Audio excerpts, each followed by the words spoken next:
Welcome to another day in Bohemia and part 3 of our treasures and secrets of Trotsky. We're now heading towards the cabbage farm where we're going to be talking to the farmer who's going to tell us about the cabbage thief. To trigger this mission, speak to the bailiff, either at the start or at some point later, but you need to ask him about what's new and he's going to tell you about a cabbage thief in the area. From where we left off in our last video, we're just going to cross the river and head up the hills, and we're going to end up at the cabbage farm, which is just near Samin. There we're going to speak to the farmer who's going to tell us about somebody stealing all his cabbages and so on, and normally it wouldn't bother him, but obviously it's been happening quite a lot and that sort of thing. And he's going to ask us to basically go and find whomever is stealing his cabbages. For this one, get your detective's hats out and just basically follow the trails of cabbages. They're basically dropped on the floor, just continue to pick them up and that sort of thing, and just go down the hill, and you're going to just cross the river and end up in like this sort of a pathway. Just follow the pathway and eventually you're going to get this sort of a left turn, which is in like sort of a valley and that sort of thing. You're just going to head up the hills there, and basically up those hills, as you're following the video and that sort of thing, you will end up meeting Pepper. In part 2 video, I did mention when we came across cabbages, they are quite valuable. The reason being is exactly to do with this mission. The thing is, I've tested multiple different outcomes for this mission, and honestly, whether you sort of hand them to bailiffs, so on and so forth, they're just not very good outcomes. The absolute best outcome is when you speak to him to basically get him to start making sauerkraut for you, because that's what he's using the cabbages for. And honestly, the sauerkrauts are incredible. Not only they basically give you nourishment, they also give you buffs, heals you, they do all sorts. So definitely that is the absolute best outcome. And again, if you have picked up the cabbages from along the way and also from the cart before, then you can make a ton of them. And again, he's also going to give you a bunch as well, when you do speak to him and convince him and so on. So without a shadow of a doubt, the best outcome. From Pepper's location, just turn around and head towards the river, and on your way you're going to come across a Cuman's camp. Honestly, they're quite a bit of a pain, so just approach there at night and just either knock them out or assassinate them. It's entirely up to you, but either way you're going to find a bunch of gear on them, really valuable, especially at this stage of the game. And there's also an enemy, like a little hill thing that you just go up and again assassinate or whatever, and you'll find a key for a chest as well, that's in the camp. In that chest there's a whole bunch of stuff, including a bill hook, but you will also find the chi dice, which is part of the devil set, so definitely worth looting. Now, once you're done with the bandits, just head straight across the pathway, and on the other side you're going to come across a set of graves, basically. I did come across a bunch of wolves there, so just be mindful of them. But on the graves, you're going to find some random stuff. One of them, I believe, is a mint of perfume, which you need for one of the quests. But one of them actually holds a devil head dice. Again, they are quite rare and very valuable, so definitely worth looting as well. Now, a bit of a ride down the road towards where we first started the game, just near the pond, you're going to find a hut. Unfortunately, there's a woman lying dead outside. She's called the Wild Woman. She's actually talked about by a bunch of people in taverns and that sort of thing. Sadly, I haven't been able to find a way of basically finding her alive. If you do know of a way, please do leave them down in the comment below. But for now, you can basically loot her body. There's a whole bunch of herbs on her. Again, inside her hut, there's a whole bunch of really powerful potions, including Henry's Savior Schnapp, which is the best version of it. And again, a whole bunch of dried herbs as well. So definitely worth looting for sure. Again, a bit further off from where we are, you're going to find a pier. And that's located just opposite where we actually started the game at. And on that pier, there's a bunch of fruits and that sort of thing, but there's also a sack. Inside the sack, there's a bunch of stuff, including like a treasure map and also some groshens. Again, this is part of the water goblin's treasure, basically. Now, we're going to head across the pond to where we exactly started the game. There, at this location, on our way, you're going to find this little pot lying behind this building. There's some groschen inside, so you might as well. Now, for another one of those mysteries of Trotsky region, well, it's been plenty talked about in taverns and that sort of thing. And again, we did the whole adorned axe and that sort of thing for. We're going to come across the water goblin's hut. In there, there's a whole bunch of goodies, including sort of groshens and that sort of thing. Again, a chest they can loot. And in there, you're also going to find a water goblin's hose. So clearly a human, but either way, it's a unique item, so definitely worth looting. Now, for the final part of the water goblin's treasure, you just need to head straight across the pond from the hut itself to this location. And there's like a hill and that sort of thing.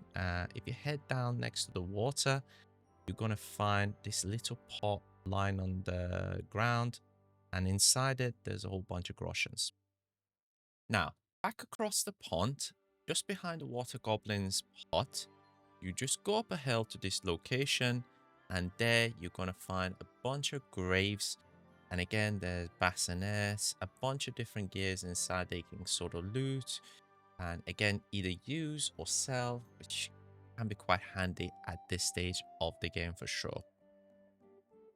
Now, let's head deeper into the forest to this location. We're going to find a bandit camp. Want to kill all of them. Again, there's a bunch of loot on them, which are quite valuable. But what we are actually here for is this chest in the back of the camp, where you're going to find the executioner's caparison. Now, let's head to this location. I do definitely recommend prior to attempting this, and also exactly the same for the next one as well, do make sure you save. They are very much prone to making mistakes and falls. Again, I had to make a couple of attempts, so just do be careful. But anyway, you just need to cross that, fallen tree and go off a bunch of cliffs.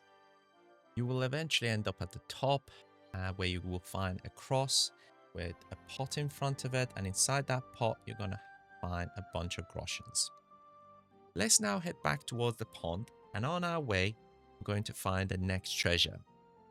This one is really tricky. I had to repeat it quite a few times, so definitely do recommend quitting and saving or using a Savior Schnapp. But from the forest area, which I found to be the best way, again, there is that sort of a tree that's fallen down again that you can come across as well.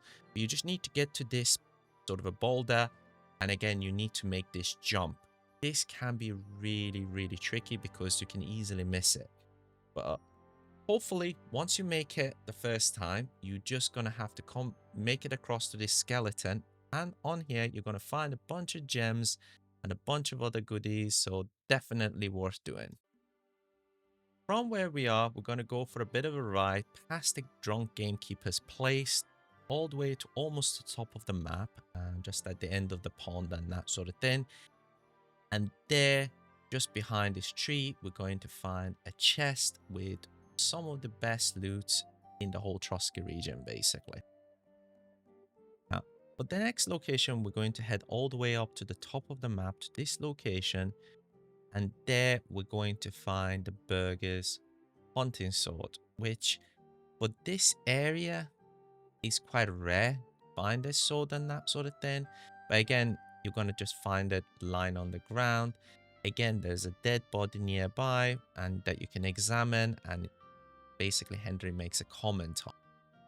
For the final section of this video, I'm going to cover like a more of a general recommendation and sort of what to consider when you get to this point rather than specifics, because, well, a little bit of a spoiler warning, you will eventually end up in the Trotsky Castle. And it is quite a bit of a maze in there. But by now, or by this point, I should say, you should have had your thieving and also lockpicking skill quite high. Even the very hard locks, you should be able to open, which is fantastic and what you want, basically. But once you're in the castle, you're going to be given like a mission that talks about demons and that sort of thing. And essentially, you are going to be given a free roam of the castle. The key with this particular mission is this is the best point to really sort of roam around and rob as much as you want, because even when you go middle of the day in front of the guards to some of the sort of the high-end areas of the castle, they're just not going to stop you. Once you hand in this quest, you no longer be able to do that anymore. So definitely do recommend that you rob as many places as you can prior to handing that mission. I'm not going to talk about spoilers and what it's about and that sort of thing. I'll let you discover that, but that is my key recommendation in that sense. Additionally, again, tiny bit of a spoiler warning, there is going to be a party at some point in the Trotsky Castle. During that party, you have an opportunity to earn a skill book and bunch of perks, specifically from a guy that will ask you to steal something to pull a prank on somebody, basically. And depending on how well you pull it off, you're going to get the skill books and that sort of thing. The thing with that party is, one of the party members, which is a lady that is sitting between the scribe and another guy, basically, ask you to leave the party.